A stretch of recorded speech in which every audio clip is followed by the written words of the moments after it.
Oporra bakean programatik etorri diran Saharako neska bat eta mutiko bat, alde batetik, eta gero Errusiko herri txiki batetik, Txernobil inguruan dagoen herri batetik, bigarren aldiz, etorri da neskato bat. Eta zer asmo duzu hemen beraientzat? Aspaldian oporra bakean azkeneko 2 urtetan ez da harrera familirik eta egokitu, aurretik bai. Eta, pixka bultzada bat eman nahi genion, eta aurten 2 famili direnez, eta beste Txernobil inguruko neskato hau ere bigarren aldiz datorrenez, 3 batea harrera egitea pentsatu genuen. Pixkat, umei ongi etorria eta batez ere familiei eskerrak emateagatik.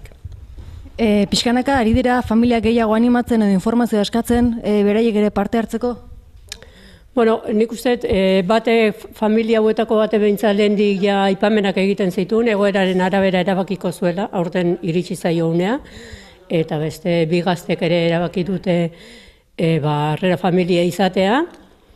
Eta, urte batzutan utxune mate izan da, baina beti zailtasunak izaten ditu, eta jendeari erabakia hartzea kostatzen zaio, ardurak ere handiak direlako.